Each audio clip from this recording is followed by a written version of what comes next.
हर्षवर्धन श्रृंगला समेत 4 दिग्गजों को राष्ट्रपति ने राज्यसभा के लिए किया मनोनीत। आतंकी कस्साब को फांसी दिलाने वाले उज्जवल निकम बनेंगे राज्यसभा सांसद। उज्जवल निकम बोले, पीएम मोदी ने फोन पर पूछा मराठी में बात करूं या हिंदी में। I received the phone from our beloved Prime Minister Modi Saab, and Modi Saab initially when he talked Ujjwal ji, he spoke in Marathi firstly. He said मैं मराठीत बोलूं का हिंदीत बोलूं। इस वक्त की बड़ी अपडेट सामने आ रही है। राष्ट्रपति द्रौपदी मुर्मू ने राज्यसभा के लिए 4 नए सदस्यों को मनोनीत किया है, जिनमें जाने माने वकील उज्जवल निकम, पूर्व विदेश सचिव हर्षवर्धन श्रृंगला, इतिहासकार डॉक्टर मीनाक्षी जैन और केरल के सामाजिक कार्यकर्ता सी सदानंदन मास्टर शामिल है। उज्जवल निकम कई हाई प्रोफाइल आपराधिक मामलों में सरकारी वकील रह चुके हैं, जिनमें 26/11 मुंबई हमले का केस भी शामिल है। वहीं हर्षवर्धन श्रृंगला भारत के विदेश सचिव रह चुके हैं और विदेश नीति के क्षेत्र में उनका लंबा अनुभव रहा है और इसी तरीके से अन्य लोगों की भी क्वालिफिकेशन रही है, जिसके बाद राष्ट्रपति द्रौपदी मुर्मू ने इन 4 दिग्गज लोगों के नाम राज्यसभा के लिए मनोनीत किए हैं। बता दें आपको कि साल 1991 में उज्जवल निगम ने कल्याण बम विस्फोट के लिए रविंदर सिंह को दोषी ठहराने में प्रमुख भूमिका निभाई थी।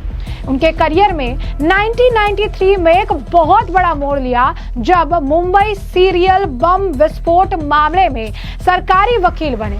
उज्जवल निकम 26/11 के हमलों के बाद पकड़े गए एकमात्र पाकिस्तानी आतंकवादी अजमल कस्साब के मुकदमे में सरकारी वकील थे। उन्होंने कस्साब की मौत की सजा के लिए सफलतापूर्वक बहस की थी और उसे फांसी के फंदे तक पहुंचाया था। राज्यसभा के लिए मनोनीत होने पर वरिष्ठ वकील उज्जवल देवराज निकम ने खुशी जाहिर की। उन्होंने प्रधानमंत्री नरेंद्र मोदी, जेपी नड्डा और तमाम लोगों को धन्यवाद तो दिया ही साथ उन्होंने एक दिलचस्प किस्सा जो है बताया, जब खुद प्रधानमंत्री नरेंद्र मोदी की तरफ से उन्हें फोन आया। जरा खुद ही सुनिए आप कि क्या बता रहे हैं, क्या कुछ बात उनके और पीएम मोदी के बीच हुई। I received the phone from our beloved Prime Minister Modi Saab, and Modi Saab initially when he talked Ujjwal ji, he spoke in Marathi firstly. He said मैं मराठीत बोलूं का हिंदीत बोलूं। मैं हंसने लगा कि जिस टोन में उन्होंने कहा था। Then I told sir, you are master over both the language. तो उन्होंने कहा कि उज्जवल जी, मराठी में वापस कहा की मी तुमच्यावरती एक मोठी जबाबदारी सोपवतो आहे। राष्ट्रपति महोदया आपको राज्यसभा का मेंबर नियुक्त कर रहे हैं, क्या आप जवाबदारी लेंगे? मैंने हाँ कह दिया। जिस तरह से विश्वास उन्होंने जताया था, मैंने हाँ कहना बहुत जरूरी था।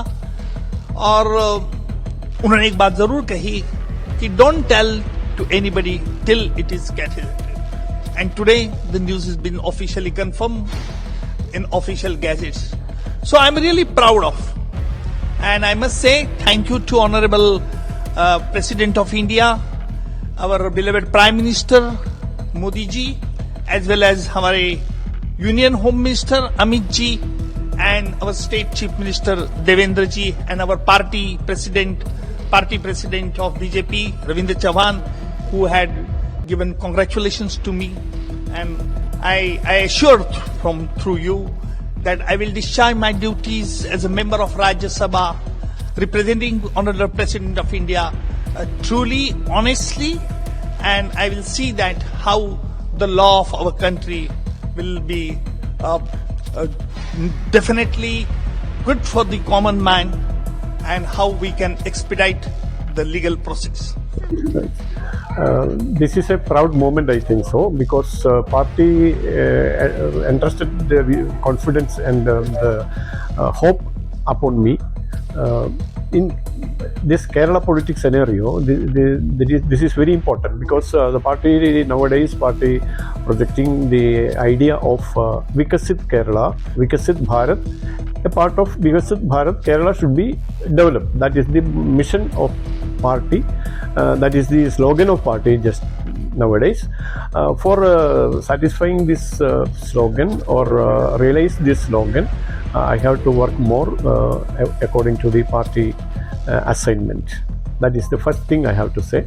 Then second thing, in Kerala, we have faced so many atrocities from the political rivalry, as the political rivalry from political rivals.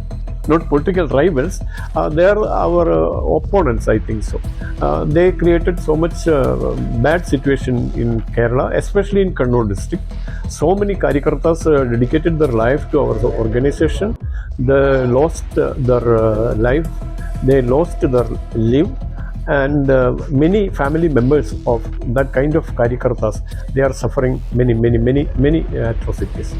For this, according to these circumstances, my duty is to develop them, improve their lifestyle and their confidence. That is the first thing I have to say. तो जैसे कि आपने सुना कि उन्होंने बताया कि PM Modi ने उन्हें जो है फोन किया और पूछा कि मराठी में बोलूं या हिंदी में। फिर उन्होंने बताया कि उनकी बात सुन के मैं तो थोड़ा हंस पड़ा। फिर मैंने कहा कि सर आप तो दोनों ही लैंग्वेज में मास्टर हैं, आपको जो अच्छा लगे आप उसमें बोलिए। जिसके बाद पीएम मोदी ने पहले मेरे से मराठी में बात की और फिर हिंदी में बोले। उन्होंने कहा कि आप तो दोनों भाषा में अच्छी तरह से जानते हैं। तो पीएम मोदी ने पहले मुझसे मराठी में बात कर ली और उसके बाद मुझे ये भी बताया कि राष्ट्रपति आपको जिम्मेदारी देना चाहती है। निकम ने बताया कि राज्यसभा के लिए मनोनीत होने की जानकारी मिलने पर मैंने इस पर हाँ कर दिया। उन्होंने राज्यसभा के लिए नामित किए जाने पर हामी भरते हुए पार्टी नेतृत्व को धन्यवाद तो दिया ही, साथ ही साथ पीएम मोदी ने उन्हें यह भी कहा कि जब तक ये चीजें सामने नहीं आ जाती है तब तक आप इसका जिक्र किसी से ना करें। उन्होंने बताया कि जब ये चीजें ऑफिशियल हुई, ऑफिशियल साइट्स पर आना शुरू हुई तो फिर मैंने इस चीज का जिक्र किया। यही नहीं, इस दौरान वो अपने जो है पूरे करियर के बारे में भी विस्तार से बता रहे हैं कि कैसे कब उन्होंने क्या टर्निंग पॉइंट उनके लाइफ में रहे हैं, किस तरीके से कसाब से लेकर कई अन्य अहम जिम्मेदारियों का निर्वहन उन्होंने जो है किया है, जिसके बाद उन्हें अब राज्यसभा के लिए जो है मनोनीत किया गया है। जरा सुनिए क्या कुछ और कहना है उनका। See, it would be too premature to assure and to say anything at this juncture, but I will see that the law is such a thing that wherein the almost invention is necessary, because the Chief Justice of our Honorable Supreme Court, Gavai Sahab, has said that still we have to make some invention in the judicial process so that it can be expedited. So I will pay attention to that, what he has said, and we'll see that the highest values of our judiciary in the mind of common man. So you are the only Maharashtrian who is nominated by the President. So is it your proud moment? What you will say about that? What's your celebration at your family and everything? It's not the only question whether I'm the only person from Maharashtra. It's a proud moment for me that President has selected me, and with the consultation with the Prime Minister and the Home Minister and the party President, Mr. Nadda, and all people.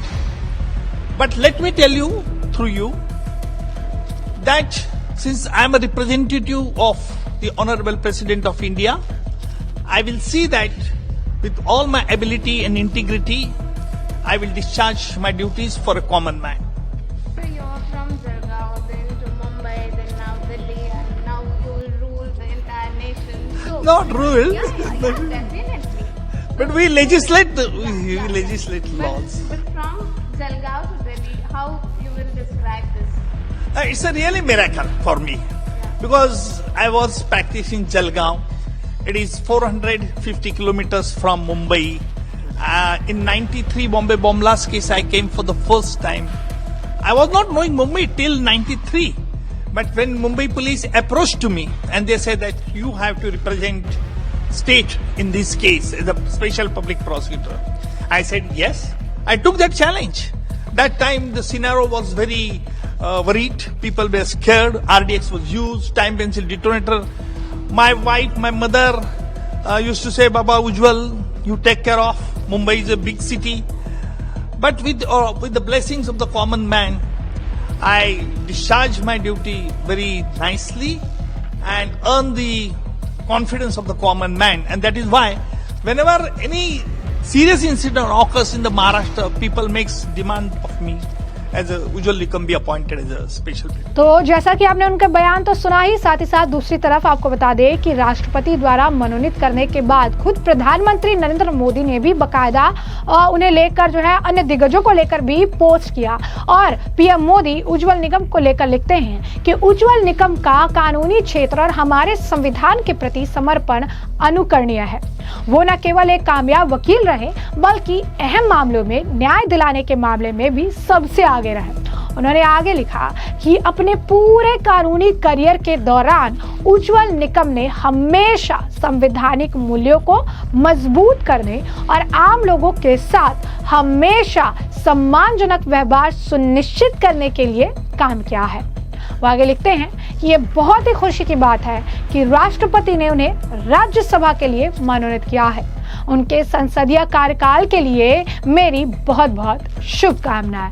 वहीं आपको बता दें कि हमने आपको बताया कि कैसे अन्य दिग्गज जो हैं उन्हें भी मनोनीत किया गया था, जिसके बाद उन्होंने भी प्रधानमंत्री नरेंद्र मोदी और जो बीजेपी जो नेतृत्व है, राष्ट्रपति हैं जेपी नड्डा जी हैं, उन सभी का धन्यवाद भी जताया। हर्ष आपको बता दें कि जो है श्रृंगला ने भी इसे लेकर बाकायदा पोस्ट किया। उन्होंने भी लिखा है कि मैं प्रधानमंत्री नरेंद्र मोदी का बहुत आभार जताता हूँ और जो है राष्ट्रपति जी के लिए भी वो आभार जताते नजर आए। उन्होंने कहा कि हमेशा मैंने रिटायरमेंट के बाद भी अपने देश के लिए काम के लिए सोचा, हमेशा जो है मैं देश के लिए काम करता रहा और मैं बहुत ही ज्यादा ग्रेटफुल हूँ कि एक बार फिर मुझे एक बहुत बड़ा मौका दिया जा रहा है कि मैं अपने लोगों के लिए, अपने देश के लिए फिर से काम कर सकूं और मैं इसी तरीके से अब इंटरनेशनल लेवल पे, नेशनल लेवल पे मैं अपने देश के लिए हमेशा काम करता रहूंगा। तो यहाँ पर इस तरीके से तमाम दिग्गज जो है वो धन्यवाद करते नजर आए। प्रधानमंत्री ने भी सबके लिए बाकायदा एक करके पोस्ट डाला उनके नाम के साथ और उनकी जमकर सराहना भी की है। तो ऐसे में हमने आपको जो पूरा मामला है विस्तार से बताया, तमाम आपने बयान सुन लिए हैं और अब इस मामले पर आपकी भी जो राय हो हमें कमेंट सेक्शन में कमेंट करके जरूर से जरूर साझा करिएगा। धन्यवाद।